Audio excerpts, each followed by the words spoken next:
Independence Day is national festival of our country. We got freedom on 15th August in 1947 from the British rule. On this day, we remember our brave freedom fighters. The national flag is hoisted on this day. This day teaches us the power of unity. I am proud to be an Indian and I love my country very, very much. Thanks, ma'am, for giving me the pleasure of speaking on this special day. Thank you. நம் இந்தியாவின் சுதந்திரம் பல வீரர்களின் பலன். அந்த வீரர்களின் வரலாற்றில் தைரியத்தின் சின்னமாக விளங்கியவர் பேகம் ஹஸ்ரத் மஹால். இவர்களை பற்றி ஒரு சில வார்த்தைகள் பேச வந்துள்ளேன். பேகம் ஹஸ்ரத் மஹால், இவரை பேகம் என்று பொதுவாக அழைக்கப்படுவர்.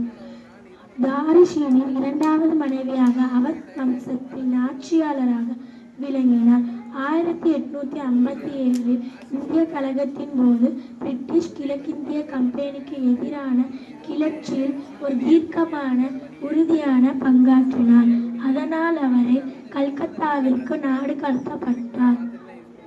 பிரிட்டனை எதிர்த்து வீர பெண்ணாக கருதப்பட்டார். அதனால் அவரை கதாநாயகி என்று அழைத்தனர். பேகம் படையெடுப்பாளர்களை துணிச்சலுடன் எதிர்த்து போராடினார்.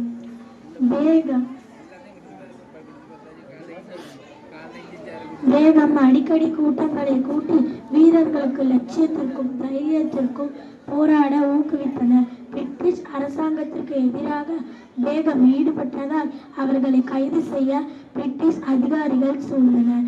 பேகம் தப்பியதை அறிந்த பின் பேகம் முதல் குறைந்த பதவி வரை உள்ள அனைவருக்கும் அரச குடும்பத்திற்கு கிடைக்க வேண்டிய அனைத்து சலுகைகளும் கிடைக்கும் என்று உறுதியளித்த போதிலும் பேகம் சரணடைய மறுத்துவிட்டார்.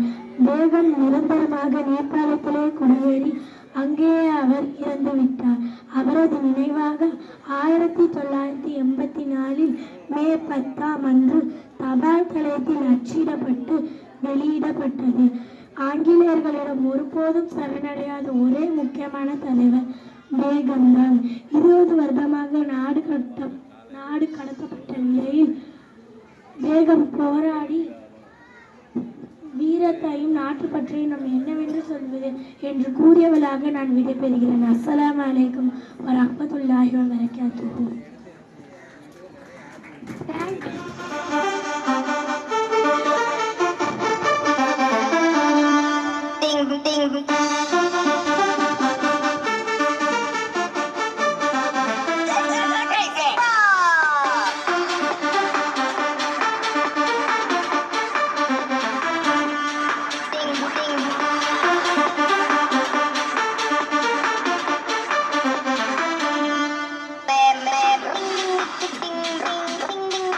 Mem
Thank you, my dears.